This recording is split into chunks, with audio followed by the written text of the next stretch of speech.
नमस्कार, मैं हूं मनोज वर्मा और आप देख रहे हैं हमारा विशेष कार्यक्रम अटेंशन। और अटेंशन में चर्चा होगी आज नारियल वर्सेस ताला। जी हां, एमपी के चुनाव में अब नारियल के बाद ताले की एंट्री हुई है और जेब में नारियल लेकर चलने वाले कमलनाथ के बयान पर मुख्यमंत्री शिवराज सिंह ने जबरदस्त पलटवार किया है। उन्होंने कहा कि वो तो विकास का नारियल लेकर चलते हैं जबकि कांग्रेसी ताला लेकर चलते हैं। उनके इस बयान पर अब सियासत भी गर्मा गई है। योजना बंद करने वाले आरोप पर कांग्रेस पलटवार कर रही है, लेकिन सवाल ये है कि नारियल बनाम ताला की जंग का चुनाव में कितना असर पड़ेगा और क्या शिवराज सिंह ने ये इशारा जनता को कर दिया है कि अगर कांग्रेस की सरकार आई तो लाडली बहना जैसी योजनाएं बंद हो जाएंगी। आज चर्चा इन्हीं सवालों को लेकर करेंगे, लेकिन पहले ये रिपोर्ट देखिए।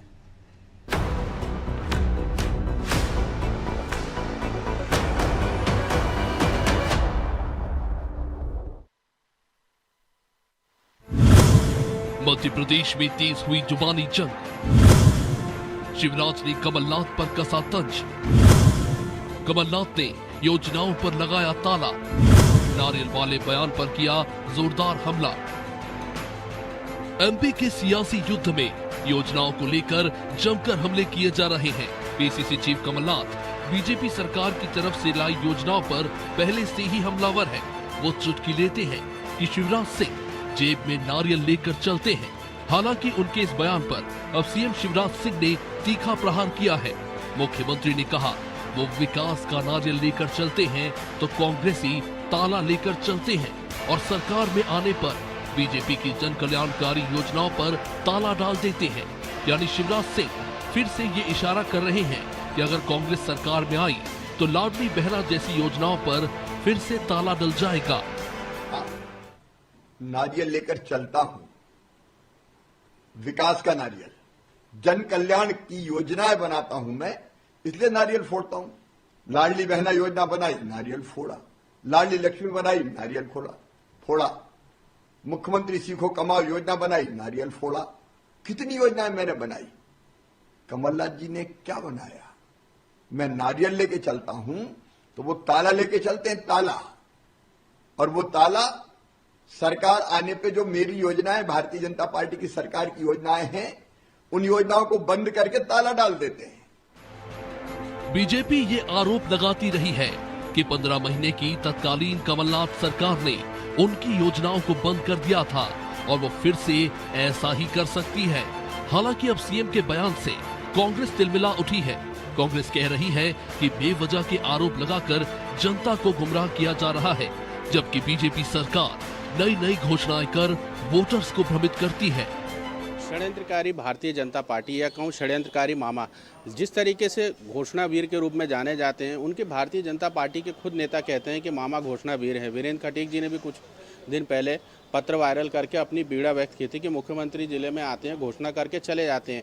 वे ऐसी घोषणाएँ करते हैं कि जहाँ पुल बनाने की आवश्यकता नहीं है, जहाँ बांध बनाने की आवश्यकता नहीं, वहाँ भी बांध की घोषणा कर देते हैं। कुल मिलाकर योजनाओं को लेकर कमलनाथ और शिवराज अब आमने सामने हैं। जाहिर है कि चुनाव के वक्त जन कल्याणकारी योजनाओं का असर जनता पर सीधा पड़ता है। लिहाजा कांग्रेस और बीजेपी एक दूसरे को इन्हीं के बहाने घेरने में जुटी हैं। हालांकि अब नारियल और ताले को लेकर छिड़ी ये जुबानी जंग का प्रभाव जनता और चुनाव पर कितना पड़ेगा और जनता किसे जीत का तिलक लगाएगी, ये 1 महीने बाद साफ हो जाएगा। ब्यूरो रिपोर्ट, अनाजी टीवी।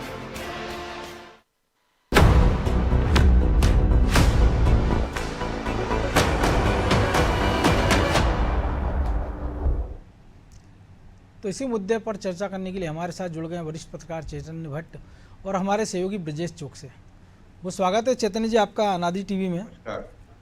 और एक नई तरीके की लड़ाई हम देख रहे हैं अब कि नारियल तक कम देख रहे थे। उपचुनाव में भी कमलनाथ लगातार ये आरोप लगाते रहे थे कि इतनी सारी घोषणाएं कर दी, 20,000 22,000 घोषणा पूरी नहीं हो रही है और शिवराज जी एक जेब में नारियल लेके चलते हैं, जहाँ मौका लगता है नारियल फोड़ देते हैं। अब जब दोनों पार्टियों की लगभग लिस्टें जारी हो गई हैं, कांग्रेस का एक उम्मीदवार बचा है प्रत्याशी और बीजेपी की 2, उसके पहले ये जो वार किया है शिवराज सिंह चौहान ने, हालांकि उन्होंने कमलनाथ नकुलनाथ को लेके भी कहा है, जयवर्धन दिग्विजय सिंह को भी लेके कहा है, लेकिन इस मामले को एक नया मोड़ देने का प्रयास किया है कि अगर मैं जेब में नारियल लेके चल रहा हूँ तो मैं विकास की योजनाएं भी बना रहा हूँ। तमाम सारी योजना उन्होंने गिनाई और ये भी कहा कि कांग्रेस या कमलनाथ जेब में ताला लेकर चल रहे हैं, पहले भी कई सारी योजनाओं को बंद कर दिया था, और अगर इनकी सरकार आई तो बाकी की तमाम सारी योजनाओं को बंद कर दिया जाएगा। तो इसको किस तरीके से देखा जाए? देखिए, ये चुनावी मौसम है, अगर इसको हम घोषणा और वादों का मौसम कहें तो मेरे ख्याल से गलत नहीं होगा। बिल्कुल, क्योंकि चुनाव पास है और दोनों पार्टियों में इस बात की होड़ लगी हुई है कि हम कितनी से कितनी ज्यादा घोषणाएं कर सकें।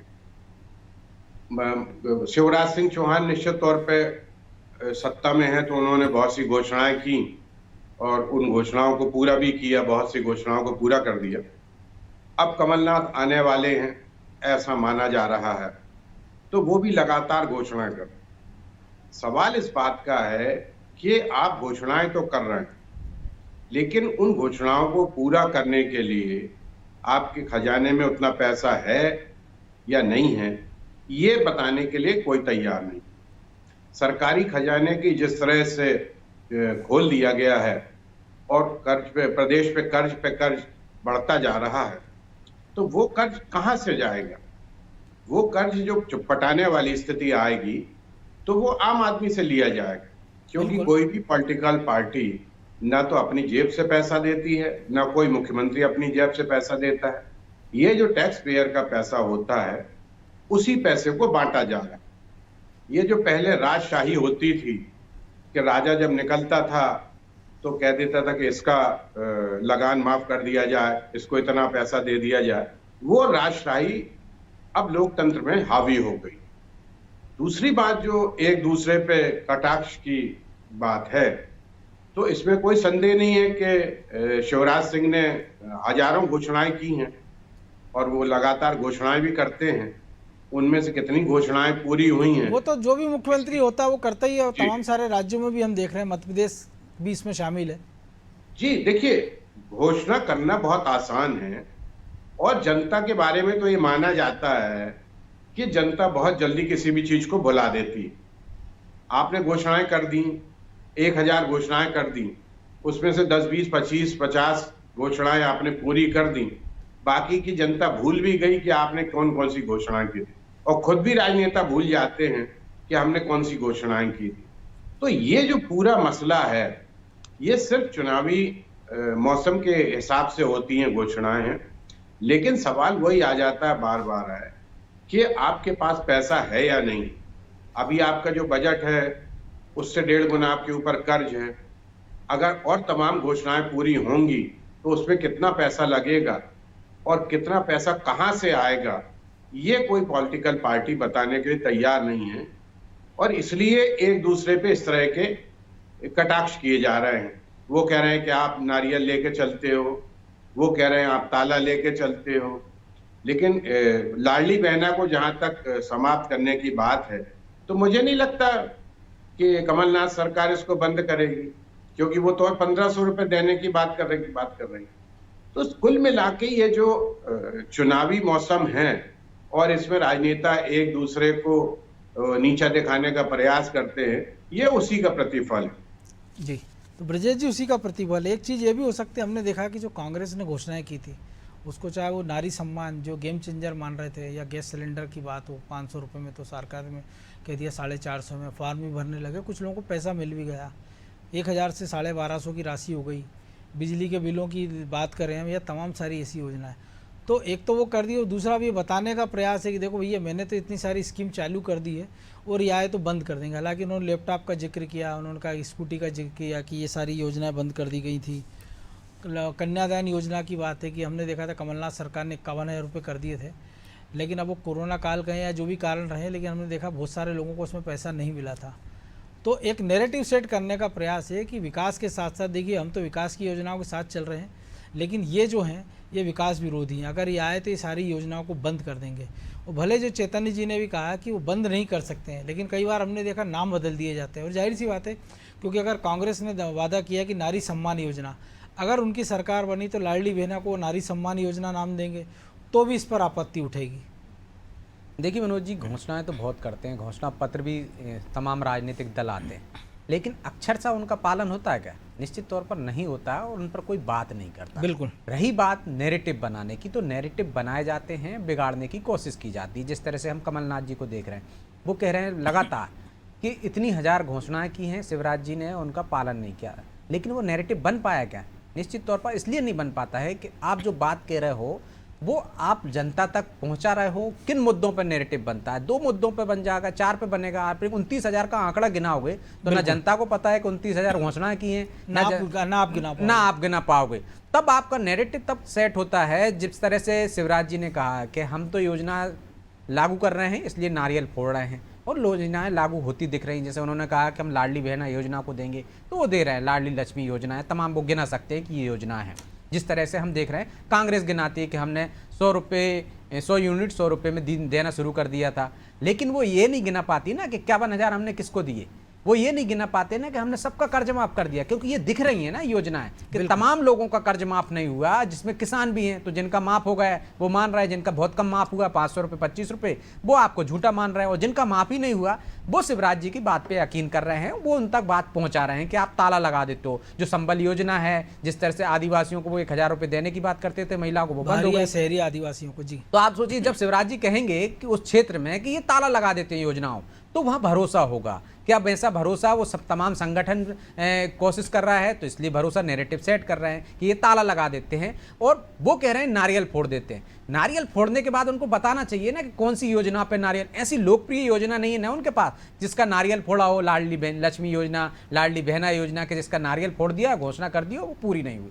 कौन सी बात करते हैं वो कि सड़क पर नारियल फोड़ दिया या हमने कोई शिलान्यास कर दिया उस पर नारियल फोड़ दिया। तो ये मुझे लगता है उतनी कारगर नहीं है जितनी कारगर हम लाडली बहना योजना को देख रहे हैं, नारी सम्मान योजना को देख रहे हैं। तो यहाँ दोनों में नैरेटिव बनाने का एक तरह से जो कोशिश की जा रही है उसमें कहीं ना कहीं सफल हम देख रहे हैं बीजेपी हो जाती है। इसलिए हो जाती है कि वो जब उनके नेता कह रहे हैं कि ताला लगा देते हैं, वो जो बात कह रहे हैं उनका संगठन से लेकर नीचे के कार्यकर्ता तक वही बात दोहरा रहा है, लोगों तक पहुंचा रहा है। तो जिनकी पैसे नहीं मिले उनको ये लगता है कि निश्चित तौर पर वो 4 लोगों से बोलते हैं तो एक नैरेटिव सेट हो जाता है। क्या वैसा नैरेटिव सेट करने की कोशिश यदि कांग्रेस कर रही है तो कर पाई है क्या इतने 18 साल में कि नारियल, ये पहली बार नहीं बोल रहे कि वो नारियल फोड़ते हैं जेब में लेकर घूम रहे हैं। ये हमने देखा है 2018 के चुनाव में बड़े जोर शोर से बोला कमलनाथ जी ने, हमने 28 उपचुनाव में देखा बड़े जोर शोर से बोला।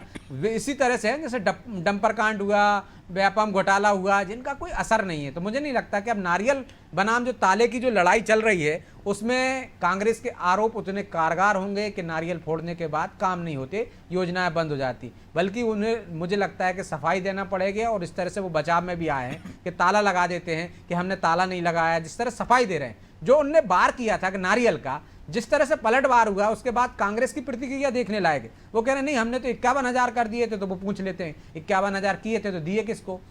वो अलग परिस्थितियां हैं कि आप भी जानते हैं और जो राजनीति में है वो भी जानते हैं, अफसर भी जानते हैं कि कोरोना काल आ गया था, इस वजह से शादियां नहीं हुई, इस वजह से नहीं मिल पाए या मौका नहीं मिला कांग्रेस को उतना। और ऐसे अधिकारी भी हमने देखे सिरोंज के जिन्होंने कोरोना काल में शादियां करा दी, करोड़ों का घोटाला कर लिया। तो आप देखिए कि वो उतना असरकारक नहीं होता है। जब लोगों को मिले नहीं, जब सरकार आई तो उन्होंने देना शुरू कर दिए, 51 से 53,000 कर दिए। तब असर होता है जब एक व्यक्ति को, यदि एक हवाई जहाज में यदि व्यक्ति को सफर करा दिया आपने, हवाई यात्रा से तीर्थ यात्रा करा दिया आपने, यदि वो एक गांव में है तो वो गांव में इतना प्रचार कर देता है कि वो एक नैरेटिव बन जाता है। भले एक आदमी गया हो ना, लेकिन आपको उसको तोड़ने के लिए, वैसा ही नैरेटिव सेट करने के लिए आपके पास संगठन होना चाहिए, वो मुद्दे होना चाहिए, वो एक जो ज्यादा लोगों पे प्रभाव करने वाला एक मुद्दा आपको चुनना होगा। आप ये कहो कि 29,000 घोषणाएं की, तो वो मुझे नहीं लगता कि उतनी असर करती होंगी।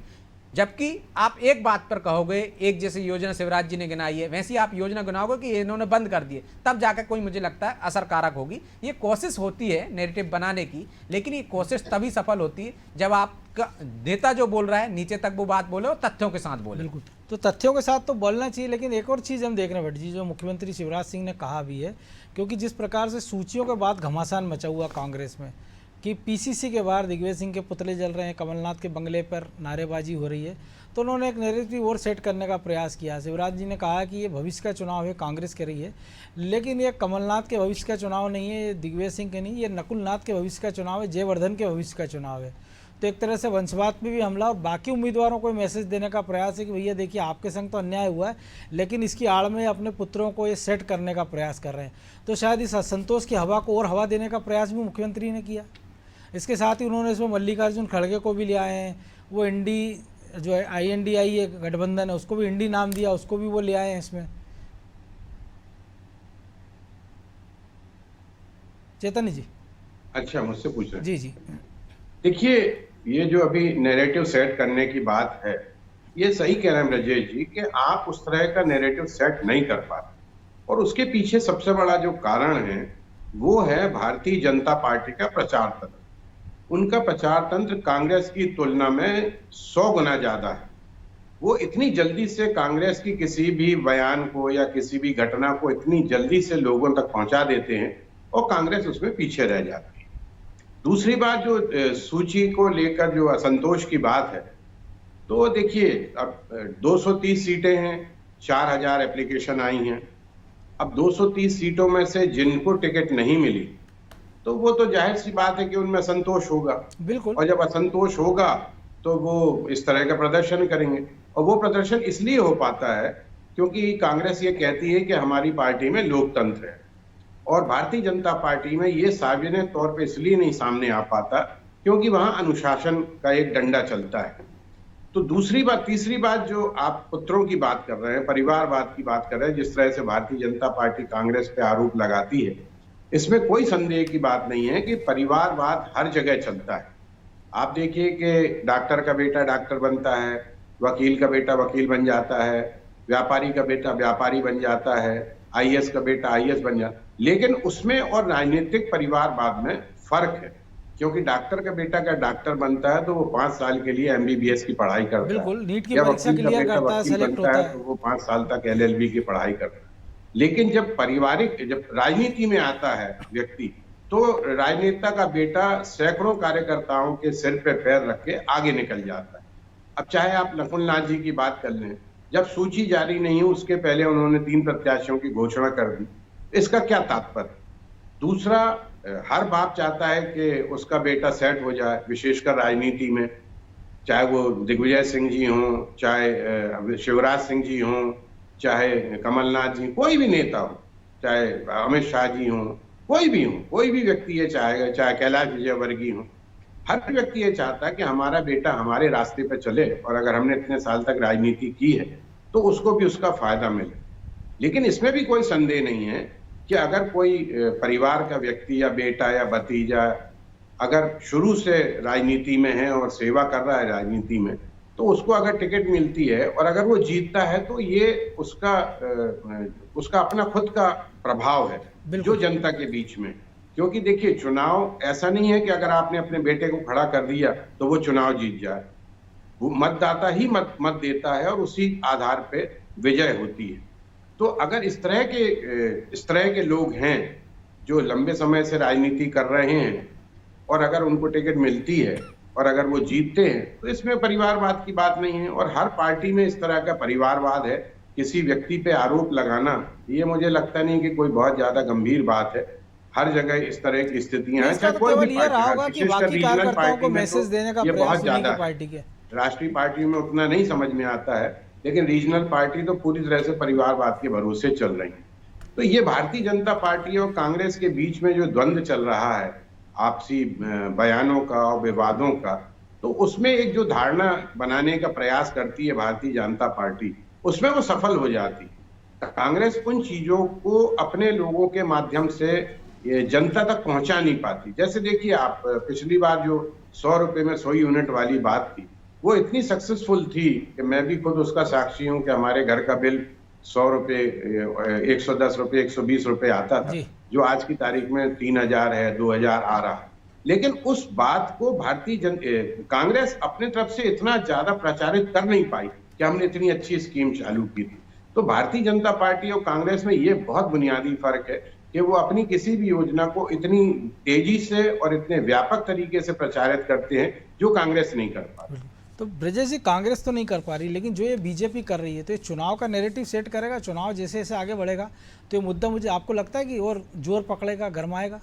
निश्चित तौर पर देखिए बीजेपी एक तो योजनाओं के माध्यम से जाती है, दूसरी तरफ हम देखते हैं वो धार्मिक ध्रुवीकरण के माध्यम से जाती है, तीसरा वो जो नैरेटिव बनाने की कोशिश करती है, जिसकी चैतन्य जी भी कोशिश कर मतलब बता रहे हैं कि आप देखिए कि यदि नैरेटिव कैसे बनाती है, वो निश्चित तौर पर हर पिता चाहता है कि उसका बेटा स्थापित हो जाए, चाहे वो राजनीति में होगा तो राजनीति में स्थापित हो जाए, अन्य क्षेत्र में होगा तो अन्य क्षेत्र में स्थापित हो जाए। लेकिन वहाँ बेटे को स्थापित करने की बात नहीं है। जब बीजेपी नैरेटिव इस तरह से सेट करती है कि वंशवाद है, कि यदि राजा का है तो राजा का बेटा राजा बनेगा, और कांग्रेस में यदि राष्ट्रीय स्तर पर देख लो तो गांधी परिवार ही सर्व कुछ भी है, रिमोट से चलाएगा या उन्हीं के पास पूरी कमान रहेगी। वो इस तरह से नैरेटिव सेट करते हैं कि मध्य प्रदेश में यदि चलेगी तो दिग्विजय सिंह की चलेगी, कमलनाथ की चलेगी, उनके बाद यदि चलेगी तो नकुलनाथ की चलेगी, जयवर्धन की चलेगी। तो ये नैरेटिव बनाने के पीछे एक मकसद रहता है। चाहे आप समाजवादी पार्टी में चले जाइए, मुलायम यादव के बाद अखिलेश यादव है, बसपा में चले जाइए जहाँ पे कोई दूसरी पीढ़ी नहीं है तो भतीजे के पास है, चाहे पश्चिम बंगाल चले जाइए,